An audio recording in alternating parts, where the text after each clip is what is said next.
Bom dia, meus queridos do 7º A e 7º B. Hoje, 11 de agosto de 2020, nós estamos fazendo essa aula virtual para vocês terem um pouco de conhecimento. É uma aula bem explicativa com o livro didático de vocês. Vocês da 7ª série vão se acostumando para quando chegar no 8º e na 9ª, que está aqui, tudo isso vai ser reprisado lá. Vocês têm que começar a aprender agora. Agora que vocês vão entrar no conhecimento. Vocês vão pegar e na página 120 do livro didático, né, nós vamos estudar a construção do Império Português na América. Por que Império Português? Pessoal da série. Porque pertencia a Portugal, né? Esse trabalho aqui eu vou fazer aqui no imaginário de vocês. Vocês vão ver aqui essas ruínas lá no Rio Grande do Sul. Essas ruínas é do século 17, 1628. Essas ruínas ainda hoje estão lá. Ela é visitada em cima de passeios turísticos.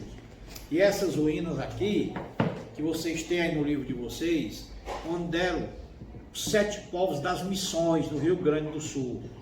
Os 7 povos das missões, eles eram catequização de índios, que eram levados para transformar eles em católicos, cristãos católicos, católicos cristãos, né?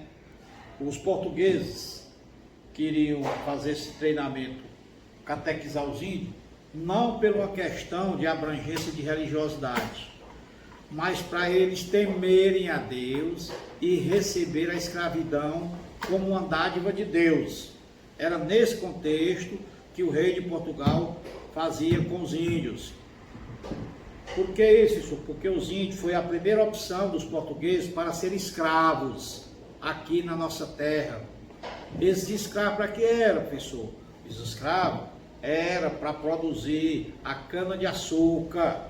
A cana-de-açúcar foi nossa segunda riqueza. A primeira foi o pau-brasil. Desculpe. A primeira riqueza foi o pau-brasil, que levou muita madeira lá para a Europa, porque saía aquela tinta que vocês já viram nas aulas anteriores. E quando foi colonizado, que é aquela dali que eles vieram, que levaram o pau-brasil, que toda a nossa colonização foi só de exploração, nunca foi uma colonização de povoamento. O que é isso, professor? Colonização de povoamento é quando aqueles colonos, os portugueses, vêm e vão habitar aquela terra para morarem para o resto da vida. Não, eles vinham apenas para adquirir riqueza e depois voltar para o reino de Portugal, voltar para a Europa, para bancar o bichão ricão lá, que se tornavam os grandes burgueses.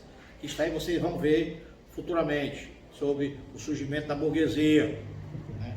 Que a gente fala pouco, mas vem todo tempo em uma sequência.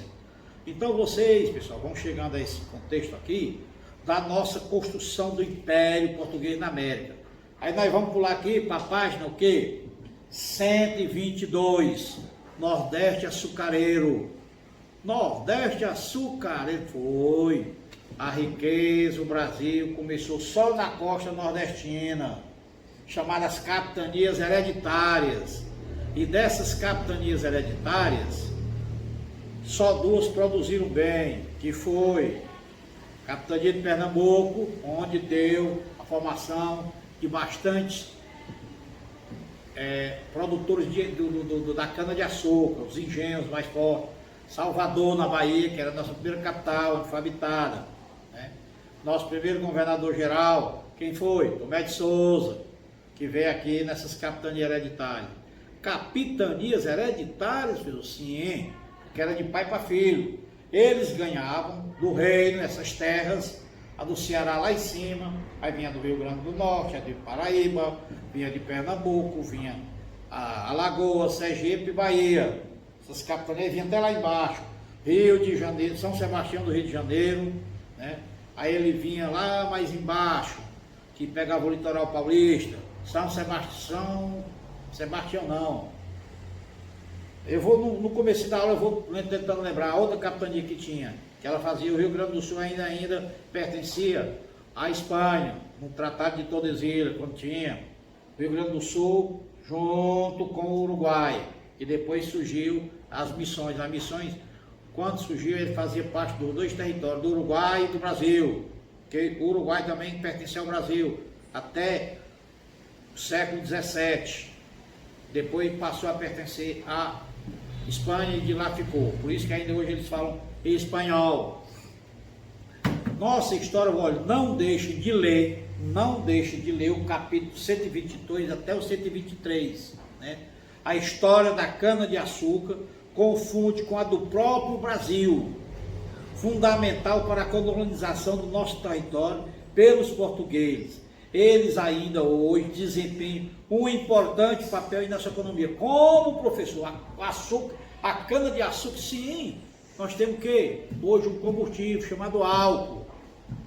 Esse álcool, né, que foi produzido na crise do petróleo de 1980, 79 para 80, a primeira crise do petróleo. Tudo a história ela vai e volta. Nós fomos lá na frente, agora vamos voltar. Aí nessa crise do petróleo surgiu o álcool como combustível para amenizar a crise brasileira, que não tinha a produção de petróleo que tem hoje. Nós tínhamos aberto. Voltando à nossa matéria, né?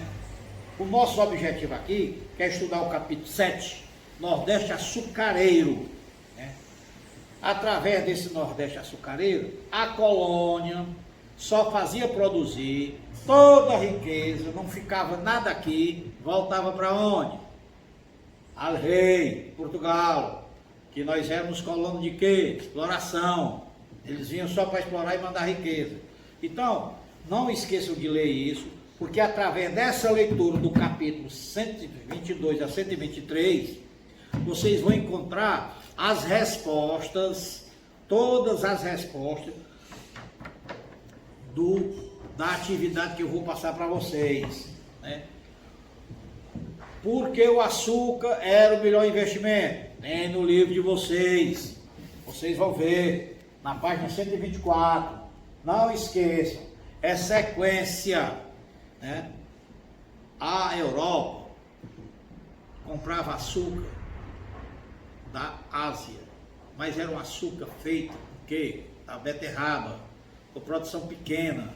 Quando descobriram o açúcar da cana-de-açúcar aqui na colônia portuguesa, Portugal se estufiou de dinheiro, começou a crescer, aí a construir mais barcos para poder alemar, né?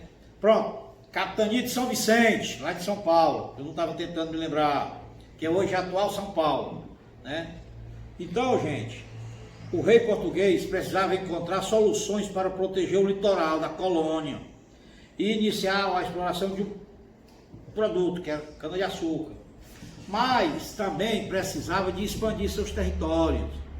Então, para sustentar esse povo que estava trabalhando nas canas-de-açúcar, tinha que produzir carne, tinha que produzir arroz, produzir feijão. Então, começaram a entrar além sertão, porque todo o nosso litoral era habitado, mas o sertão não. Nosso sertão era todo ainda virgem, todo trabalhado, todo com índio lá dentro. Então eles começaram a entrar para fazer a agropecuária. Agropecuária, sim, criar boi, criar ovinos, caprinos, bovinos, suínos, que tudo faz parte do da agropecuária, né? Então, gente, os portugueses toda a vida quiseram mão de obra barata. Como os índios não deram certo para ser escravo, o que foi que eles fizeram?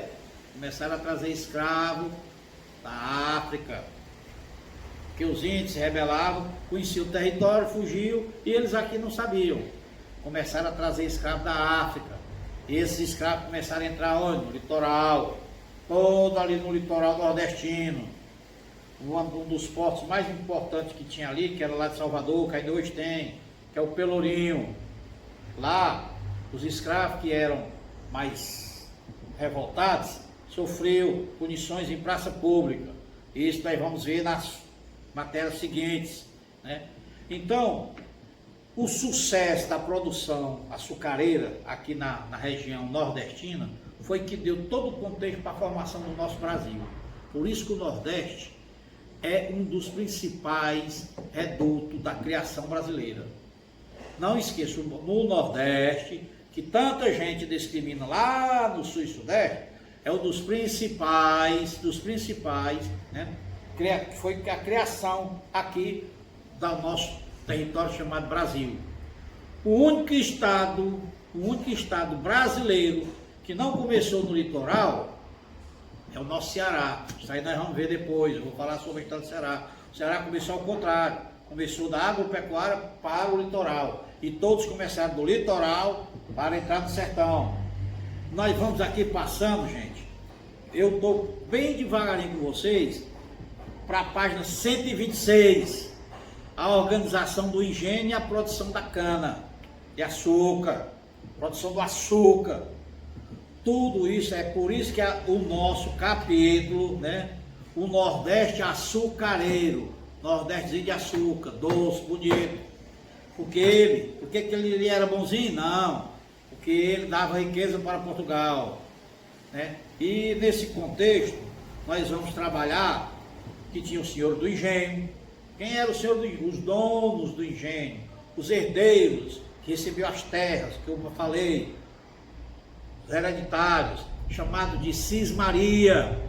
Cismaria, que é isso, professor? Pronto, cismaria eram terras dadas pelo rei de Portugal a certas famílias que tinham condições lá em Portugal, vinham, tomavam de conta daquelas terras, mas com a condição, achar o lucro com a coroa.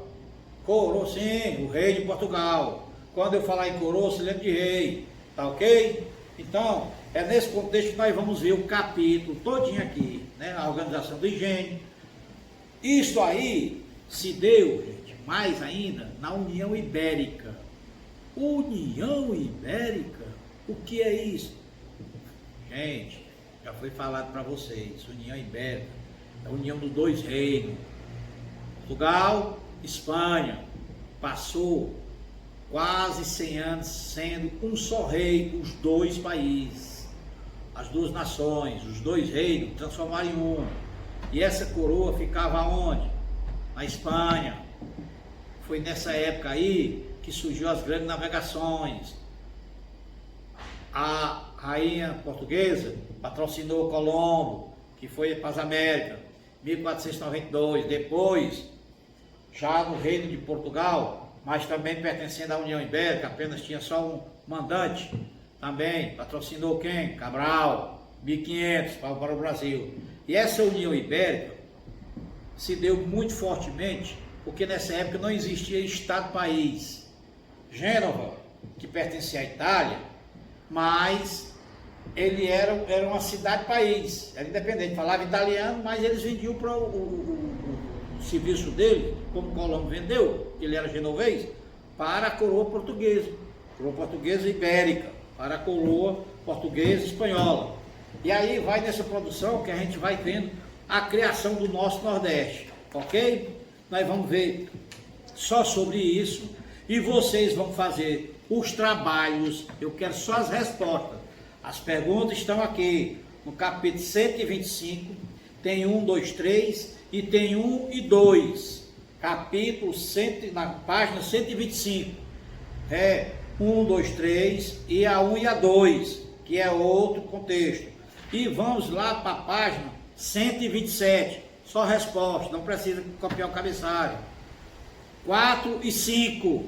Eu quero já que vocês me entreguem a devolutiva no decorrer de hoje até amanhã, e vou ficar recebendo até quinta e dando, porque se vocês não mandarem, não vão ter a presença de aula, porque a presença de aula é exatamente em cima dessas devolutivas de vocês, ok? Pois leiam essas páginas que eu botei, que tem todas as respostas, que vocês vão fazer o trabalho completo, e eu vou trabalhando com vocês só de capítulo em capítulo, do terceiro bimestre, ou esse aqui foi o primeiro, que a Secretaria da Educação nos mandou, né? Que nós vamos trabalhar o capítulo 7, 8 e 9, e hoje nós trabalhamos só o 7, capítulo 7, o sétimo capítulo. Pronto, para vocês, um bom dia, um abraço virtual e uma boa tarde. Felicidades!